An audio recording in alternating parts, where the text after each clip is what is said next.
Ay, magandang hapon mga kapobre. Mga kapobre, nandito kami ni Kuya Del, Cromax Motor, syempre. Dito sa Malagasang 1A, Himos, Cavite. Magbibigay kami ng update dito sa mga pinapagawang sasakyan at yung kanyang binibentang, ano yun? Hammer Hammer. na red. Sige. Ganyan. Yung malalaking elf. Okay. Ang ating undat chassis, Isuzu rin. Kasi ang makina Isuzu, ang ikinabit na pang-ilalim dito sa ating Hammer ay Isuzu. Pag sinabi Isuzu, ibig sabihin, I-beam yung pangharapan yan. Hindi tubo, nakamukha na sa mga Honda type Jeep. Kaya heavy duty itong ating Hammer. Okay, tapos naka-aircon din tayo, syempre. Gawa ng sarado siya eh. Naka-aircon yan. Tapos naka-rehistro ang ating Hammer. Kaya kumbaga, gagabitin na lang yan. Ang gulong natin, brand new lahat yan. Lahat. Maliban sa reserva, pero lahat ang nakakabit, puro bago ang ating gulong. Tapos, ang dashboard na nakakabit sa atin sa Hammer ay galing pa ng state yan. Ang dashboard ay pang F-150. Dashboard ng Ford. Kumbaga, dinala rito sa Pilipinas. I-convert natin para magkasya dyan mismo sa Hammer yung dashboard. Kaya kakaiba yung dashboard niya. Mapapansin niyo dyan, pati steering wheel niyan, kakaiba. Kumbaga sa walang kapares dito yan. Kaya nga pasadya na kinuha pa sa Amerika, dinala rito para walang makamukha eh. Yan. Yun ang pinaka-detalye lang na maibibigay natin. Sa mga interesado po, pwede kayong mag-inquire sa page ng Cromax, pwede kayong makapobre. Okay, bago magkalimutan, Presyo. ang asking price natin ay 1.2. Kasi medyo mamahalin itong Hammer natin, hindi kamukha ito ng mga ordinary Hammer na maliliit.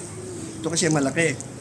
Kaya medyo mataas. Una, yung pang-ilalim niyan, medyo mataas kasi Isuzu ang kinabit natin. Kasi nga malalaki eh.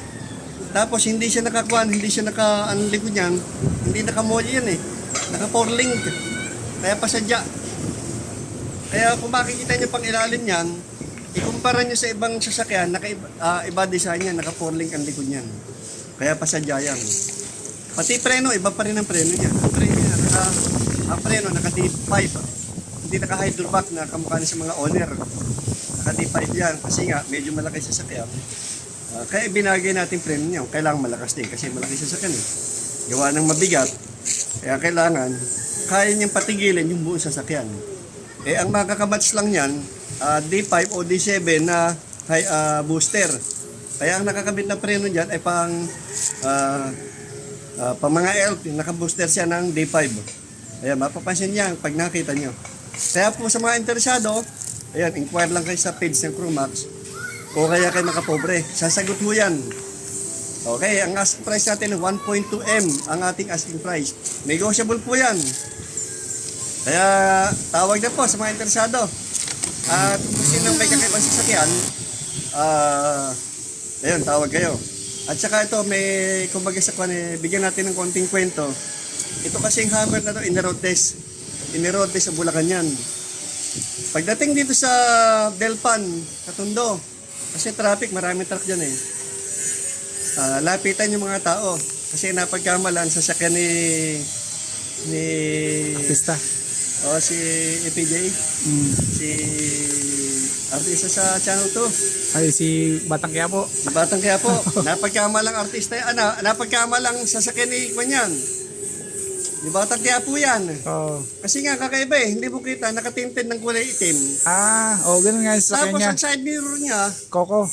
ang side mirror niya, hindi rin ordinary. Mamahalin din ang side mirror niyan. Kaya pala. Kaya mapagkakamala mo na talagang original mong sasakyan. Okay. Okay, para maniwala po kayo, hindi kwento, makikita po natin, ikutan naman ang kanyan eh. Punta ako doon. Sisilipin natin sa camera yan para malaman mo yung sinasabi natin. Sige. Okay, yan lang po at maraming salamat sa inyo lahat. Ayun, salamat sa update kuya. Okay. Kasunod na nito, itong video na to, yung mga paggawa lahat, ayun. Bibidyoan natin isa-isa. Puro pa lahat yan. Puro pa assemble lahat Puro yan. assemble na no. Hindi na tayo nakapagbebenta ng nare-restore. Ang dami mo pa palang gawa ngayon. Dahil puro, may mga nakalain, nagagawin mga bagong kahoy. Gagawa tayo. Puro brand yung ginagawa. Paano na yung mga gusto pa magpagawa sa'yo? Ito, nakaline up isang, gagawa tayo ng isang Land Rover. Oo. Gagawa tayo ng isang bagong Land Rover. Tapos itong linggong ito, may kausap kami, papagawa siya ng Jeep. Jeep Cherokee. Gagawa tayo ng bagong kahan na Jeep Cherokee. Kasi yung may-ari nun na yun, nagpunta rito ng nakaraang linggo, ang napag-usapan, dadalhin dito yung lumang kaha, unit, tatanggalin kaha, gagawan tayo ng bagong kaha ng Jeep Cherokee. Kaya abangan nila. Dalawang bago gagawin natin. Parehong kakaiba. Ayos sa dalawa. Kasi pamilya tayo puro sa owner type Jeep. Ngayon, kakaiba gagawin natin. Isang Land Rover na brand new ang kaha, saka isang Jeep Cherokee. Parehong American car yan. Kung dati puro jeepney na pampasahero, OTJ, owner type Jeep, ngayon puro kakaiba ginagawa namin eh. Puro American brand eh. Ayun lang. Sige. Salamat sa update, kuya. Sige.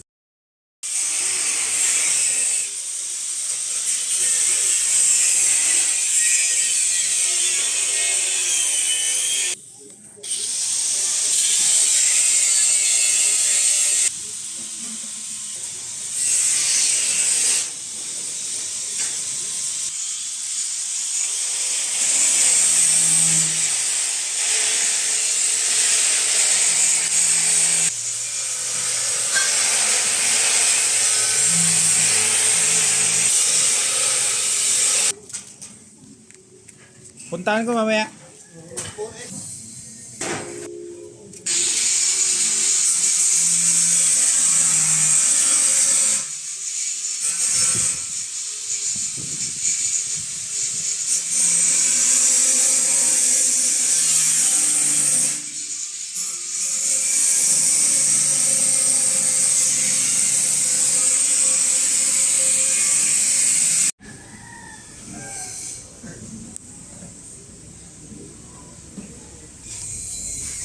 Stainless mga idol.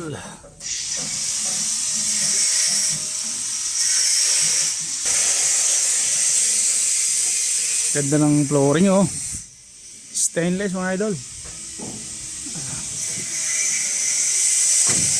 Dual yata ito. Ayun oh, naka-upholstery na pala ito. 4-door. Ang ganda nito, 4-door pala to.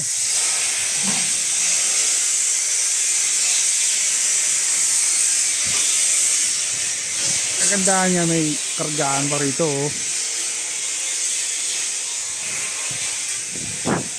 Pinapinturahan yata to kay Chromax Motor mga idol. Ayan, bagong chassis yata ito oh, bagong pintura. Parang bagong pintura. Ganda pa ng chassis nito.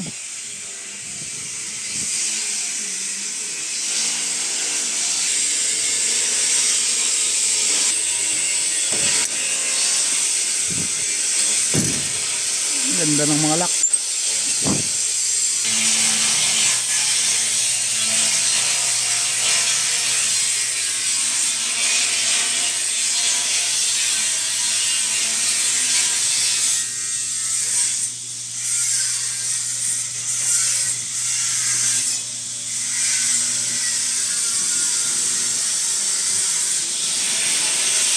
Bagong palit yung ilaw.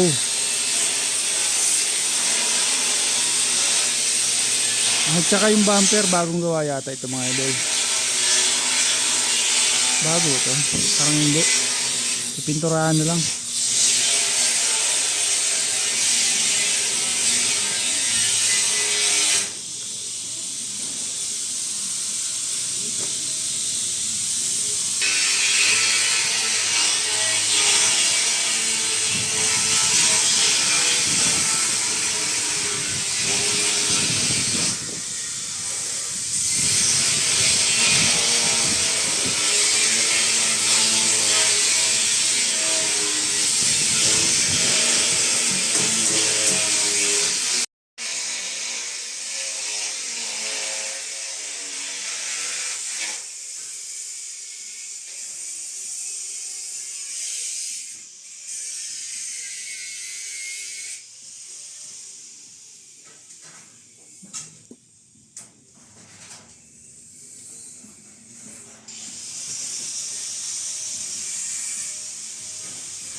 Bagong palit na ba dun sa likod?